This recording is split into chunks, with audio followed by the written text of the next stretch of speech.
Thanks, Coco. So last semester, my friend Mark Bomford told me I have a really annoying and really Canadian habit of overhyping up people I care about to the point where they possibly can't live up to the billing. And so I wrote here that I will go gentle-ish. So Fern Thompsett is a postdoctoral scholar for the next couple of years here at Tufts. She's affiliated with the University Ecologies project, which hopes to prod us all to see that universities shape local and global environments and that we absolutely have the power to shape them in different ways. Fern's been thinking about this work for a really long time in ways far more profound than us. She once co-founded the Brisbane Free University, wrote an important book on transforming universities for the common good in 2021. And then recently, this past year, she completed her PhD in anthropology at Columbia University, where she wrote a really brilliant first draft of a forthcoming book on the ways that people try to create impossible forms of social change, despite the fact that they know that their ideals are likely impossible. In other words, how they build possibilities in spite of impossibility. She's also currently teaching a class on these matters called Ecotopias here at Tufts on utopian environmental projects, and there are a few slots left last time I checked. But I've really come to think of Fern as something of a chronicler of the enormous dreams of ordinary people, and someone who pushes us to get out of our habituated ruts of band-aids and so-called solutions to instead ask, what do people want? Like beyond contemporary malaise, what are our actual hopes and dreams? What do we actually want to strive for or fight for? You know, in times of repurposing outmoded institutions to combat runaway climate change, 1930s-esque reborn nationalism, global police states, and tired pessimism, Fern's work reflects the saying, once attributed to Herbert Marcuse. Today, we must be utopian in order to be realistic. Thank you. Welcome, Fern.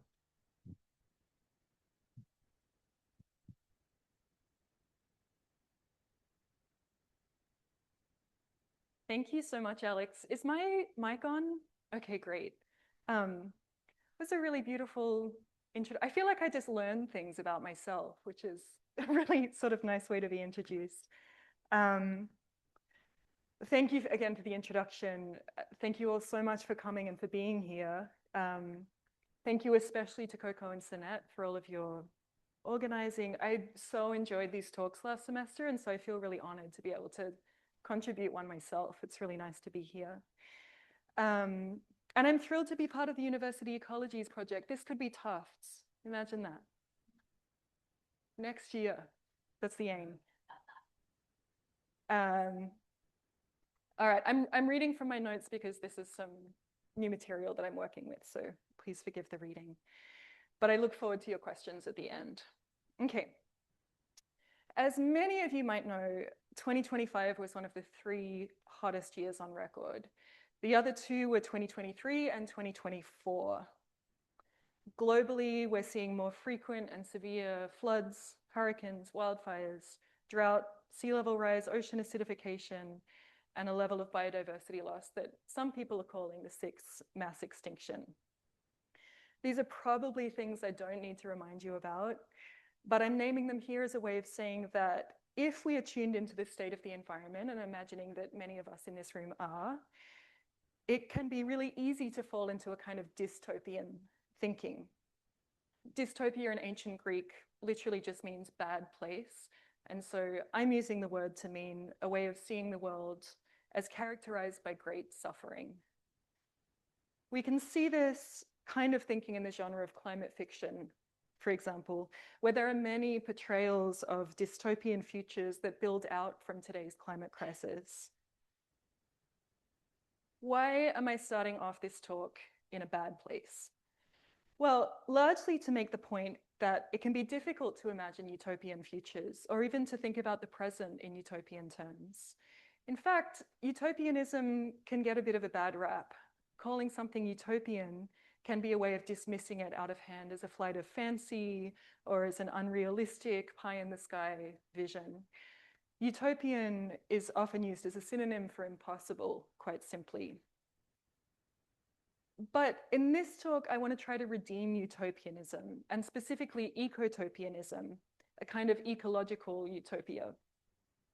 I'm going to try to make the case that utopianism is not only possible, it's realistic.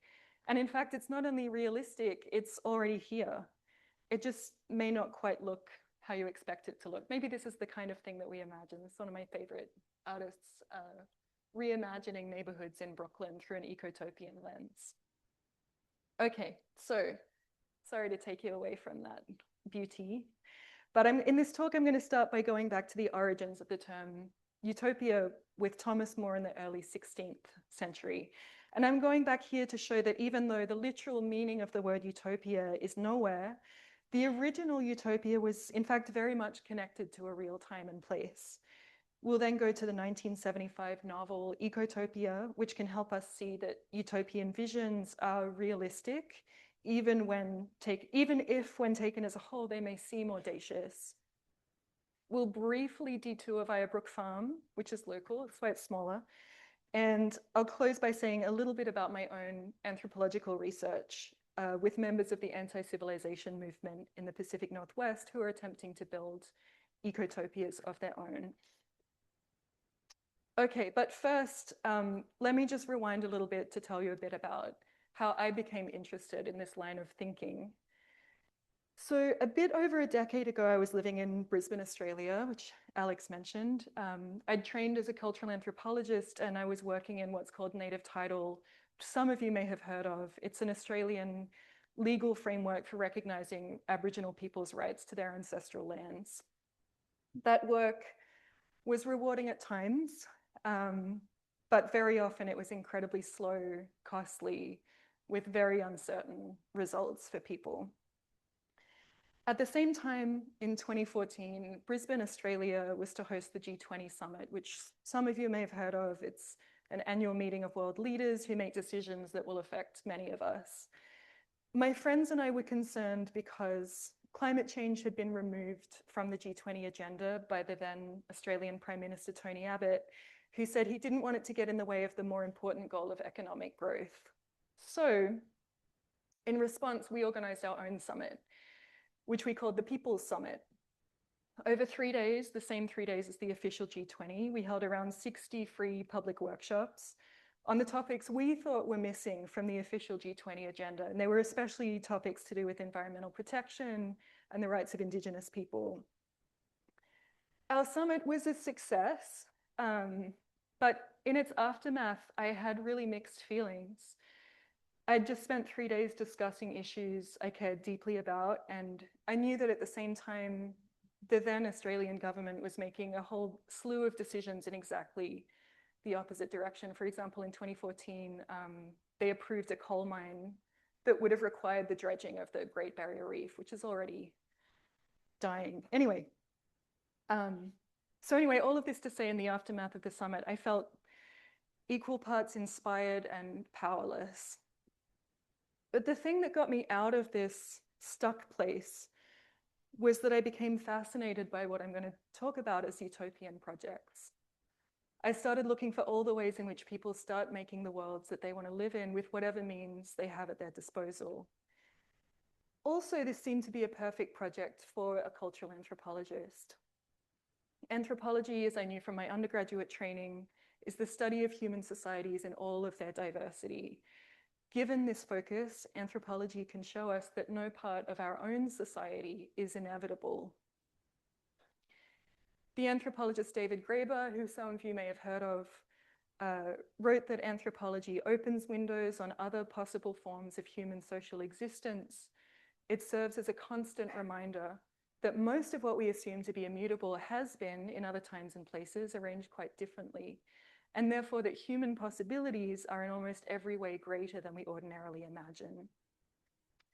So what I'm getting at here is that there's an affinity between the anthropological line of thinking, which says things could be different, and the utopian line of thinking, which says things could be different and maybe even better.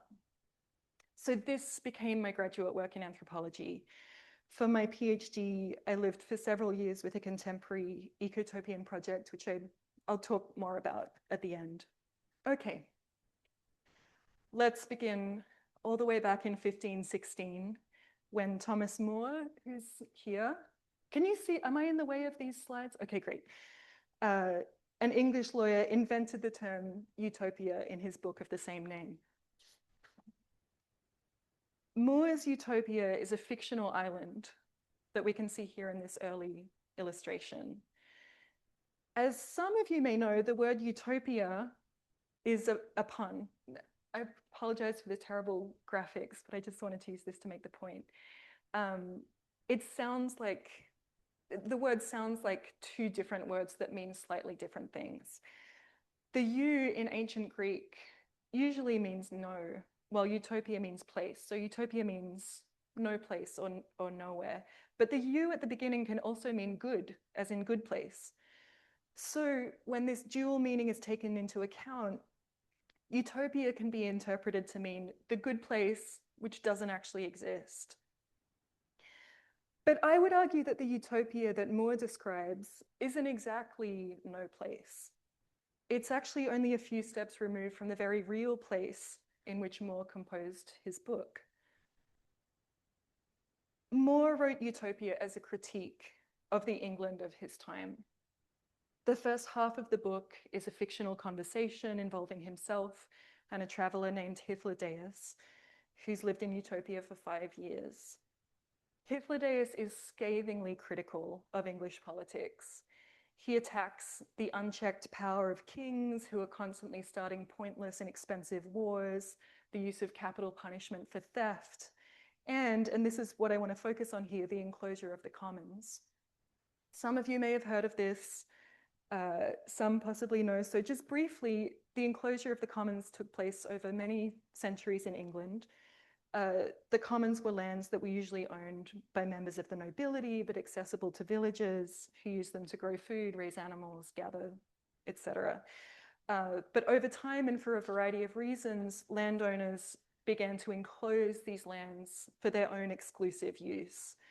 This left villagers without access to the places they'd lived or the means to grow food or provide for themselves. During Thomas More's time, the early 1500s, members of the English nobility were kicking commoners off land so that they could raise sheep for wool, which was hugely profitable at the time. And More writes about this directly in Utopia. He writes of the nobility. They leave no land free for the plough. They enclose every acre for pasture. They destroy houses and abolish towns, keeping only the churches and those for the sheep barns. And the quote goes on.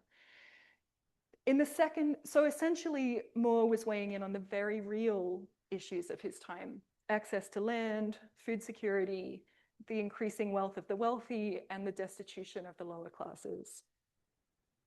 Okay, so in the second half of Utopia, Hythlodaeus tells More all about a place in which none of these problems exist: Utopia.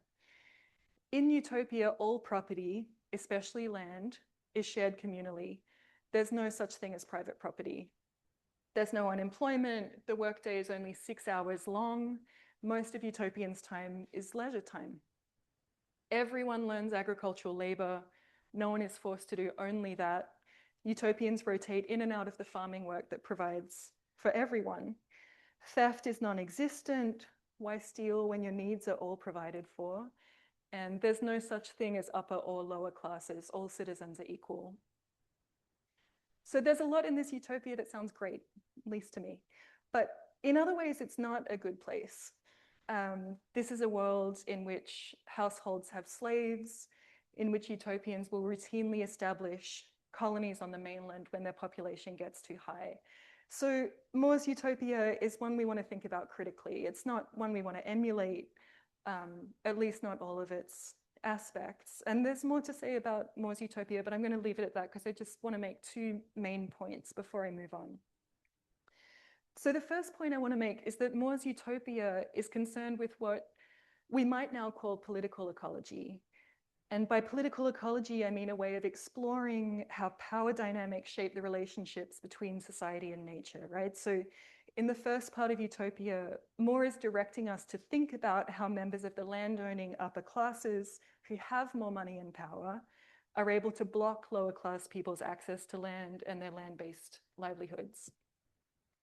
Moore wants us to recognize the injustice in this, not only in terms of class, but also in terms of how a few powerful people are able to dictate other people's relationships with land. So that's my first point. Building on this, my second point is that Moore's utopia isn't exactly nowhere.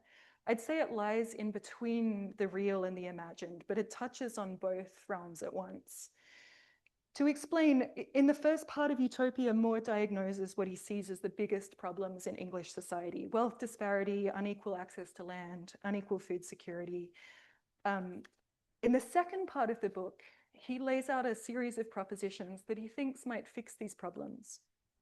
So if the problem is the enclosure of the commons, imagine a world in which land is owned by everyone. So Utopia is not exactly a far-off alien planet. You can track between the problem and the suggested solution, albeit a wildly imaginative one. But Utopia is not a literal roadmap for change either. In fact, in the first book, Hythlodaeus says that he could never be a political advisor because his ideas are too radical and they wouldn't be taken seriously, which is probably true. But the book is, I think, Moore's way of reminding us that there could be a better world.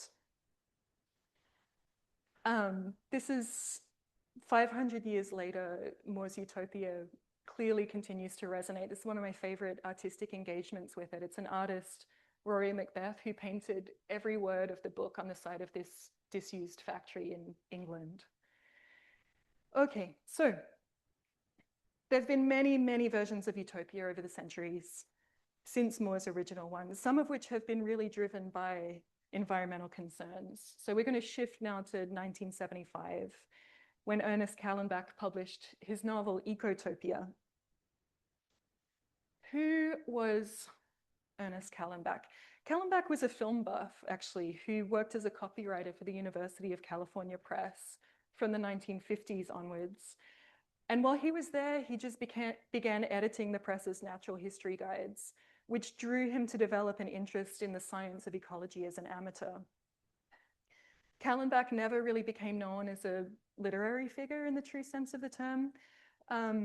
His real genius was in the way that he collected examples of real-world social experiments, scientific discoveries in biology and ecology, and urban planning strategies, which were progressive in the 60s. And he wove all of these together into his world of Ecotopia. So to take a brief tour of Ecotopia, this is the synopsis. In Callenbach's distant future, the year 1999, remember we're in 75. So in the year 1999, the states of Oregon, Washington, and Northern California have seceded from the rest of the United States, and they formed their own country called Ecotopia. Where Moore's Utopia was an island, Ecotopia is a fully independent, self-sufficient state. It's completely cut off from the rest of the country, continent even. The novel follows a really, truly unlikable journalist from New York called William Weston, who's the first outsider to be granted entry into Ecotopia. Weston is there to report on Ecotopia and their daily lives for his newspaper, which Callenbach, in a very short stretch of the imagination, has called the Times Post. Weston is initially annoyed by the Ecotopians. They dress like hippies, they're far too earnest, they're never in enough of a hurry. He describes them as unnervingly relaxed. But over time, his annoyance shifts to admiration. To get a flavor of the vision, this is the passage from Weston's arrival in San Francisco. Has anyone here been to Market Street in San Francisco? It's like a few people. Okay, great. So picture Market Street and then listen to my dulcet tones re-describe it for you. Market Street, once a mighty boulevard striking through the city down to the waterfront, has become a mall planted with thousands of trees. The street itself, on which electric taxis, minibuses, and delivery carts purr along, has shrunk to a two-lane affair. The remaining space, which is huge, is occupied by bicycle lanes, fountains, sculptures, kiosks, and absurd little gardens surrounded by benches. There is even the occasional song of a bird, unbelievable as that may seem, on a capital city's crowded main street. It's the end quote. So Callenbach is essentially describing a thought experiment. What would San Francisco look like with fewer cars? What if transportation was free, public, and fully electric? Also the platform of a recently elected mayoral candidate. What other changes would then become possible? Of course, Ecotopia as a thought experiment isn't limited only to transportation. Probably the more ambitious part of Callenbach's vision is Ecotopia's stable state system, which basically means a massive regional scale, limited growth and zero waste policy. So nothing is made or used in Ecotopia that can't be recycled or composted. And to avoid overproducing goods in this stable state system, Ecotopia cut everyone's work week from 40 hours to 20 hours. We can hear echoes of More's Utopia here, and guaranteed them a minimum income. This resulted in a huge societal value shift from productivity to leisure. Furthermore, in Ecotopia, all food is organically grown and locally distributed. No animals are kept in close confinement for reasons of ecological health as well as animal well-being. And as was the case with More's Utopia, as was the case, however, with More's Utopia, Callenbach's Ecotopia is not exactly the world that we want to build. This is a world in which Indigenous peoples' knowledges are heavily romanticized, but Indigenous peoples themselves are fairly absent, and in which neighborhoods are pretty segregated on the basis of race and ethnicity. So again, this is not a perfect utopia. We don't want all parts of this vision. But what's interesting about Ecotopia is that many of the ecological innovations in the novel have been implemented. As an example, we can think about Ecotopia's bicycles. Callenbach writes, this is another quote, "Ecotopians setting out to go more than a block or two usually pick up one of the sturdy white painted bicycles that lie about the streets by the hundreds and are available free to all. Dispersed by the movements of citizens during the day and evening, they are returned by night crews to the places where they will be needed the next day." This might sound a bit like the blue bikes that we have here in Boston, right? Minus the free bit. It's a system that's become pretty common in a lot of cities around the world that are trying to reduce car use. Callenbach probably did not come up with this idea. In the 60s, the Dutch countercultural group Provo placed 50 white painted bicycles around the city of Amsterdam, available for free to all as part of their vision for a better world. The White Bicycle Plan, as it was called, was later suggested to the Amsterdam City Council to become permanent, but the council rejected it to focus on supporting car transport instead, which they saw as the way of the future. The free bicycle scheme totally disappeared until the 1990s, when it was picked up again by Denmark. And from there, it started to spread around the world. Paris was a big player in that spread. But in the meantime, between the 60s and the 90s, it lived in the world of Ecotopia. Ecotopia featured other innovations that were non-existent or rare at the time, but are now pretty commonplace. We can think about compostable food containers. For example, Ecotopians would throw everything on the ground because it would break back down into the soil. Or we can think about simply the presence of recycling bins in public spaces, which was not so common in the 1970s as it is now. This table shows Ecotopia's fictional energy policy compared to the United Nations 2030 Sustainable Development Goals, which it's not an exact match, but they speak pretty closely to one another. It's sort of uncanny. In fact, a recent New York Times article surmised that Ecotopia had predicted Portland, Oregon.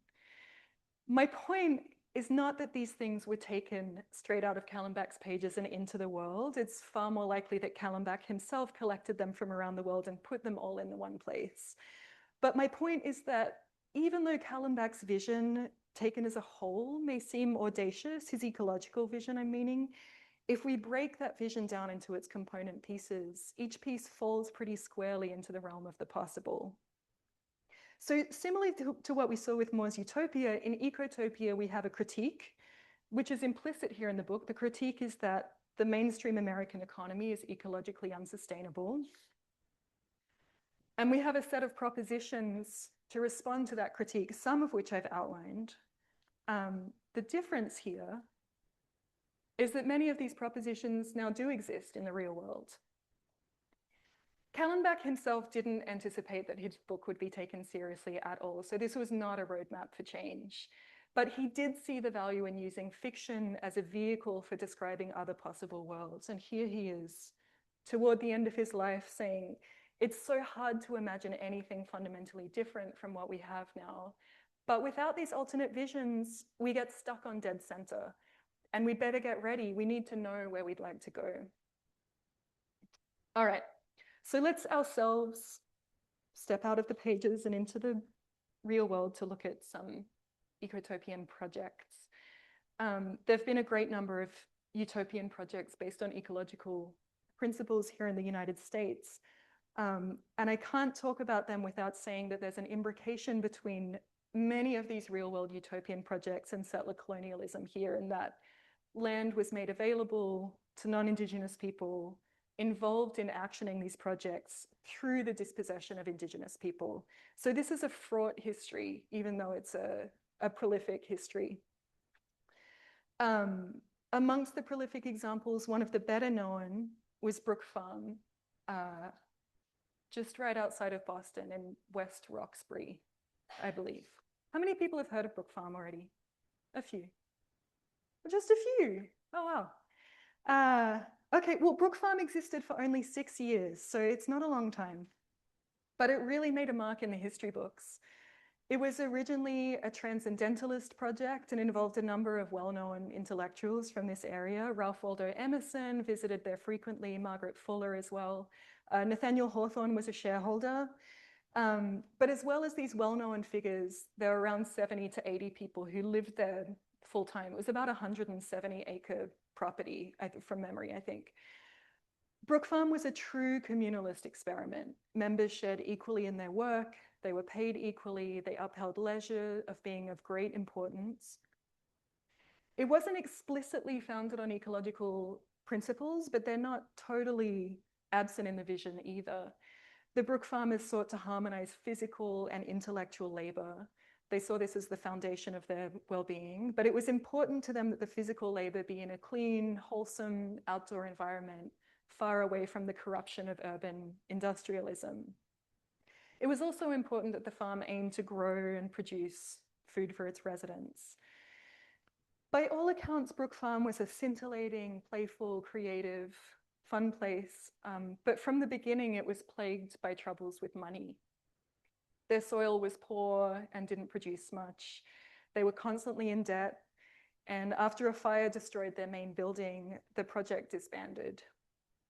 But largely thanks to their literary figures who were involved, they remain a landmark in the history of American utopias. So I'm going to move to my final example, which is a far less famous American ecotopia, but one that's very close to my heart, and that's the anti-civilization movement. The anti-civ movement, or anti-civilization, like other examples that we've talked about, has a critique, which I'm representing here in the book on the left, Against Civilization.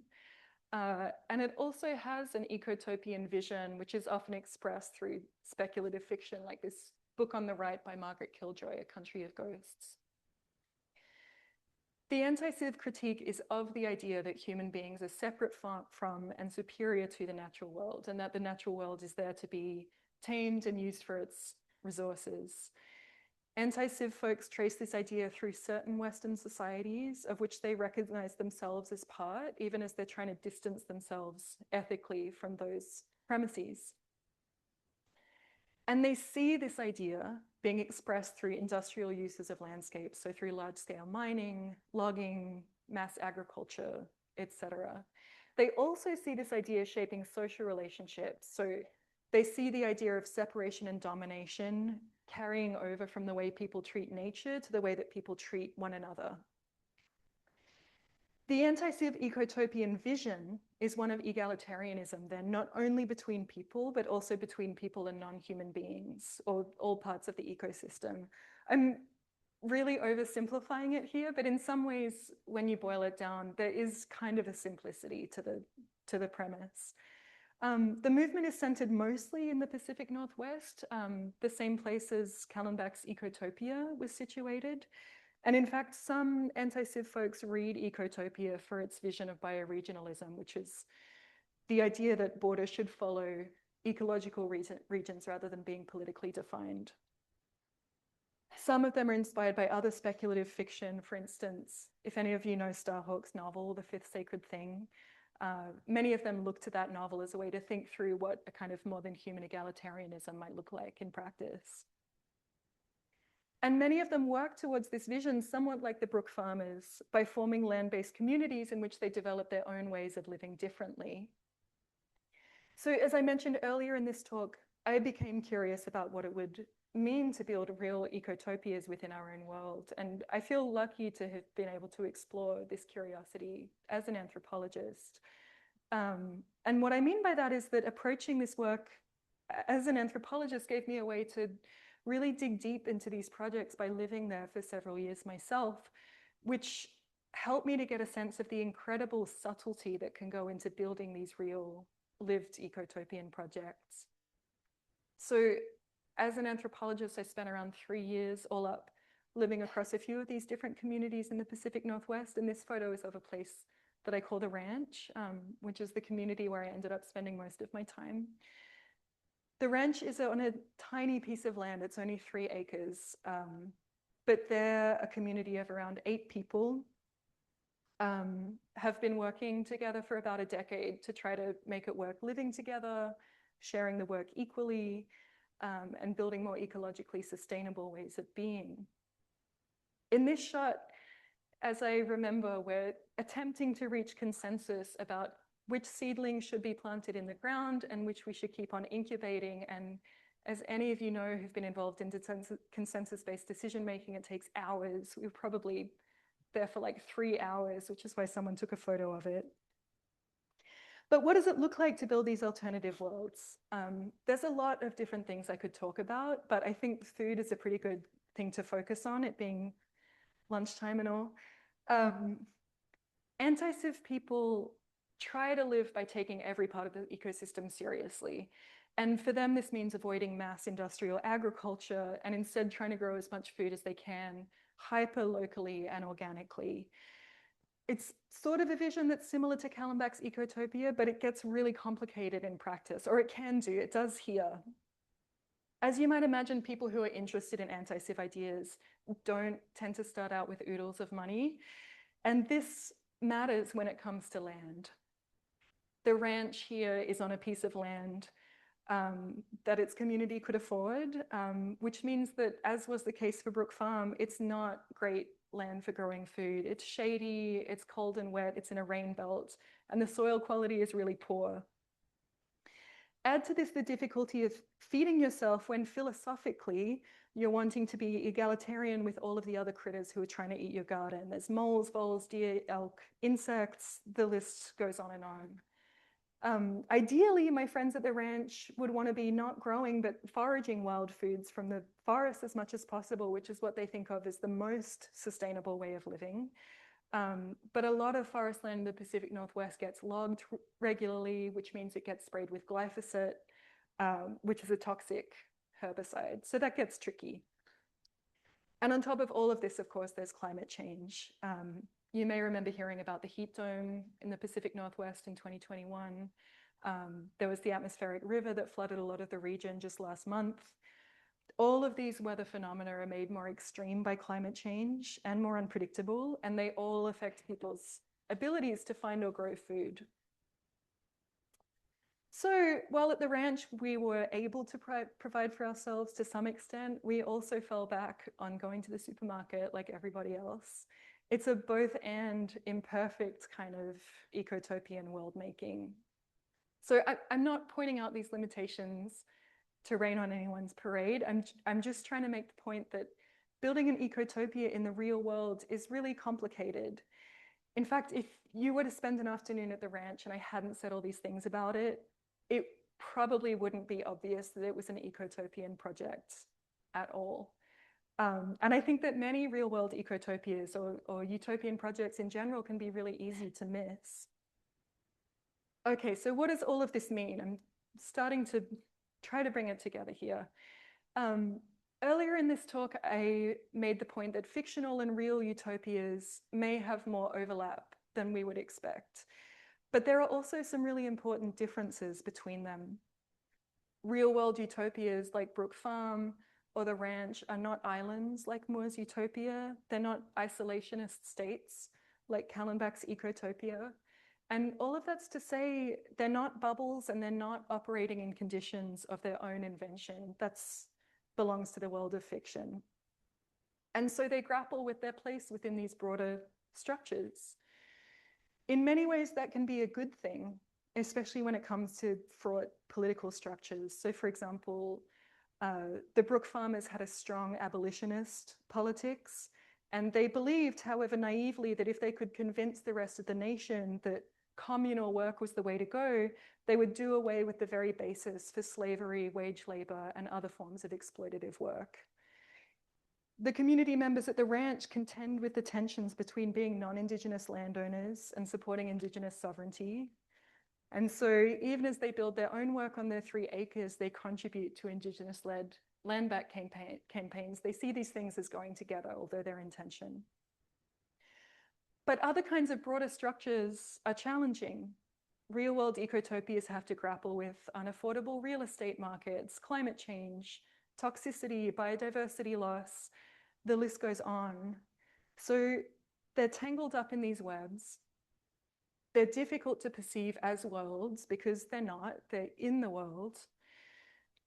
And at the same time, remember how earlier in this, I teased apart the worlds of utopia and ecotopia into a set of propositions.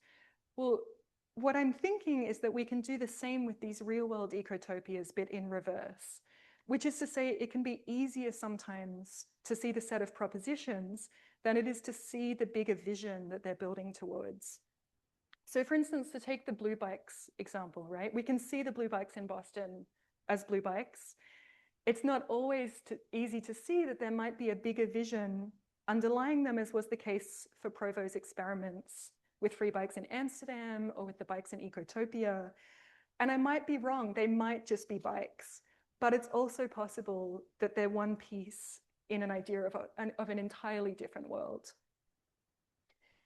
If we refocus in this way, we'd be thinking along the same lines as the philosopher Ernst Bloch. He was a German Jewish refugee who lived here in Cambridge during World War II. While he was here, he wrote about hope and about utopia. According to Bloch, utopianism drives everything future-oriented in life and in culture, whether it's technology, architecture, tourism, advertising, daydreaming, games, patented medicine. When we innovate or create, as Bloch wrote, we're imagining the entire world that we want to live in, and we're creating one step to move towards that world.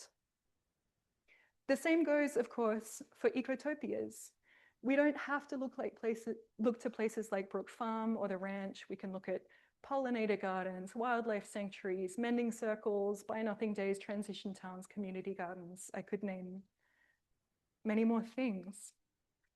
We can also look at art projects like Mary Mattingly's Swale, which used marine common law to make a public food forest in New York City that anyone could harvest from. It's a thing that's actually technically illegal in New York City otherwise, but she found a way around.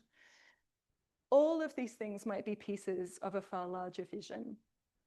So to return to the beginning of this talk, part of my point is that stories like Utopia, Ecotopia, even stories of Brook Farm, they're not islands either. And engaging with these stories can give us license to expand our sense of what's possible beyond the purely pragmatic. So what I want to say here is that utopianism can be easy to miss, or ecotopianism for that matter, because it looks like a step. But very often that step is shaped by an idea that's the size of a world. And that idea, that motivating idea, is what I'm calling utopianism. So thank you for your attention. Welcome any thoughts, questions, concerns. Thank you.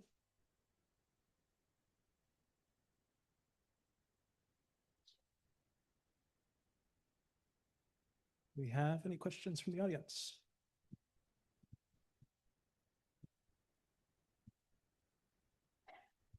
Wonderful talk. Thank you so much. You were talking about how these never exist in a vacuum, but it seems in the examples that often seclusion becomes a part of it. I guess I'm wondering, how do you reckon with that? And have you seen any ecotopias that don't kind of hinge on that aspect of seclusion away from human society to a certain extent? Yes. It's such a good question. I think you're really putting your finger on something. And the answer is yes. I mean, I was biased in terms of the kinds of ecotopian projects that I wanted to work with because as an anthropologist, I was also really interested in the ways in which people form different social systems with one another. And to a certain degree, that requires kind of like deciding upon, you know, okay, we're going to be this community, this is our place. I was interested in what it looked like for people to attempt to kind of like form these communities that do, to a degree, rely on imagining being in a place, you know, that's somewhat bordered, I'll say, even though that's a bad word to use in this context. But there were also other projects that I work with. There's a really interesting project in Portland, Oregon called Rewild Portland that's taking these same principles, but applying them in urban settings, doing a lot of outreach, doing a lot of work with other mutual aid societies and whatnot. And so I think, you know, in terms of the network of connectedness, that map would look very different than the map of the ranch, for instance. And then the ranch is also connected to other communities who are doing a similar thing. So yeah, it's like the connections are the constant and then the way that they're mapped is the variable. But to answer your question, yes, these principles also exist in less bounded ways. You're welcome.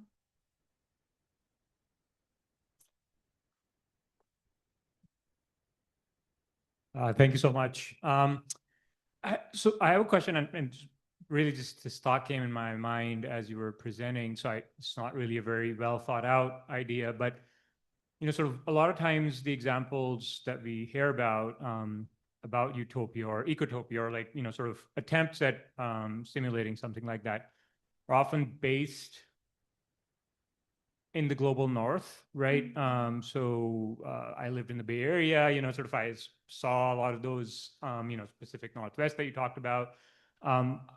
I wonder, in your reading and in your sort of, you know, sort of all this literature that you've probably gone through, how is this idea thought about or imagined in the global south? When, you know, sort of I'm thinking of, you know, sort of dense informal settlements where, you know, sort of population density is really high, or other, you know, sort of conditions where land is not as easily available, climate might not be as, you know, sort of conducive, and you know, sort of food security and water security are sort of at a different scale or a spectrum. I'm just wondering sort of how this idea plays out. Is this, like, I mean, to put it crudely, is this just something that, you know, sort of it's a privilege to be able to think about, or like how have other societies grappled or thought about this idea? Yeah. Again, it's such a good question. Some of the examples that I've been reading about are examples like Zapatista communities in Chiapas, Mexico, or there's an anthropologist, Arturo Escobar, who works with communities who embrace this idea of buen vivir in Colombia and other places in South America. I think that, you know, like in many ways, there are other kinds of movements whose political and ecological anatomy can look really similar, by which I mean they're movements who are, you know, like going for a kind of autonomy from a broader political sphere and wanting to have autonomy not only over their political processes, but also over the ways that they use land, grow crops, organize labor, these different things.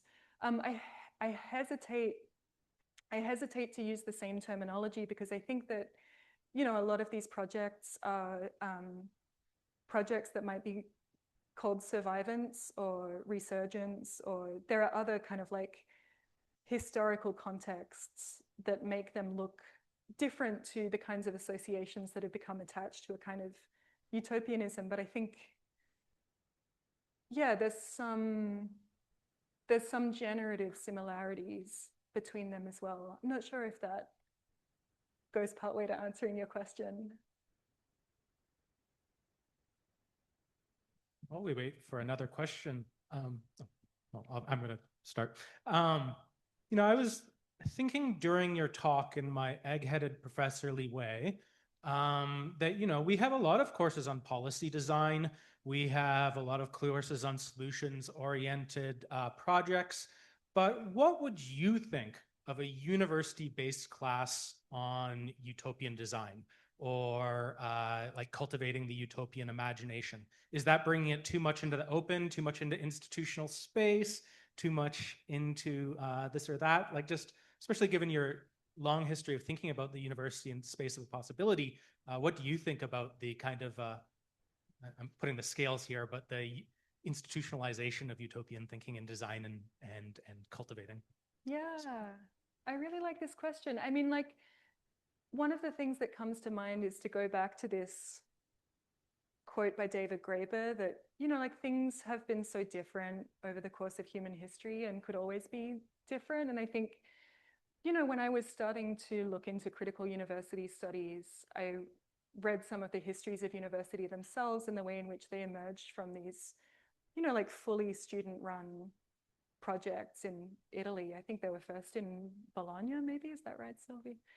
And so, which is just to say that, like, or maybe I'll speak for myself, I kind of get used to this idea of the institutional form of a university and that it is this certain way. But even looking at the history of universities, there have been so many different ways. And so I think, we can take that same approach and think about the ways that university spaces are designed.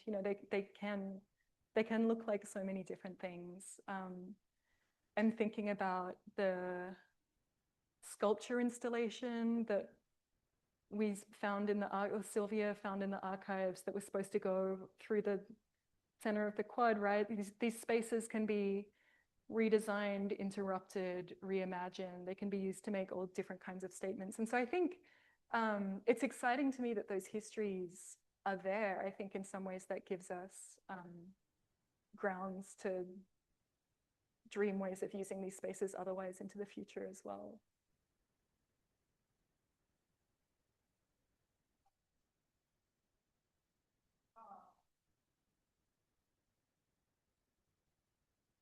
Okay, yes, thank you for all this. I have kind of a half-developed question. The political ecology piece and the power, like how power asymmetries in the greater world are shaping what forms these resistive communities take. I think I'm maybe especially tuned into this now because we're seeing a situation in our country where institutions that had more benevolent forms are being repurposed in it's kind of like analogies between what's happening now with academia and, for example, early policies that were trying to like set up land taxation systems specifically to just deter people from trying to live in indigenous ways because of what that meant for land use and wealth. And I'm thinking, you talked about how Brook Farm struggled financially. I'm also thinking about Twin Oaks. Do you know that one? So like they are not in a bubble at all. They are participating in commerce. They sell hammocks. They make like nice little like lanterns that they sell. They sell organic seeds and tofu. But I was having a conversation with someone who has like friends in the community who said that a lot of why they're doing things the way they are, where these are like educated people who are basically doing like manual labor and then selling to yuppies, is they don't want to have individual income be high enough that they have to pay into the US imperial system. And I just want to like prod more at this kind of like tension between the outside political forces and how that's navigated, and also like what are the constraints that are artificial, like that are not about what the land can support but what the outside system has created. Yeah, it's such a good question. I mean, I think that these projects are constantly navigating that space between the internal and external, which is always already kind of a fiction to begin with, right? Like everything touches us, we touch everything. There's certain degrees of autonomy that people can eke out from broader structures, and in other ways they cannot, right? So I think that like, you know, the example of Twin Oaks is really interesting to me because I think, you know, from what I've read about that community, which is super, you know, they've been going since 1967. I think it's the longest standing intentional community of its kind in this country at this point. And one of the things that's interesting about the way that they've done it is that they've had this kind of internal economy that's money free, right? It relies on a kind of like barter-based credit system. And then they have a money-based economy to intersect with the outer world. And of course, again, this division between the internal and the external is, they fully overlap with one another. But I think it's one of the points in which people try to sort of like make their own ways of living within these broader systems that at least gives them a modicum of being able to sort of like do things otherwise. And they're not, you know, we can think about these same kinds of economic strategies within the broader economy as well. Like there's a lot of money-free barter spaces that it doesn't have to be in an intentional community. That can be in a lot of different urban settings as well. So yeah, it's great to bring up Twin Oaks. Hi, very interesting talk. And my question may be a little bit off the mark. Forgive me, I don't know too much about ecotopias. But while you were speaking, it reminded me of the solar punk movement. I don't know. Okay, you know about solar. We were Good. just talking about this before the talk, actually. It's great that you bring it up. Oh, that's great. Okay. Yeah. So I was just wondering like how interconnected are they? Because I know that solar punk also focuses on like sustainability and whatnot, but also I feel like it has a little bit more of a literary and like artistic movement. And I was wondering how that coincides with ecotopias. Yeah, it's such a nice question. I've not known them to overlap in my experience, which totally does not mean that they do not overlap. I'm sure that they do in some ways in some places, but I think that they do overlap in some ways conceptually, which is to say that one of the things that I find really exciting about the solar punk stuff is that it's based in this kind of, and you could probably correct me because I know very little about it actually, but one of the things that got me excited about it was that there's this sense that ways of living that are ecologically sustainable can still be stunningly beautiful and imaginative. You know, like these things can go together. They don't have to be mutually exclusive. And I think that that's it's like Emma Goldman's line, like if it's not my if I can't dance in it, it's not my revolution. You know, like we can have these things at the same time. So yeah, thank you for the question.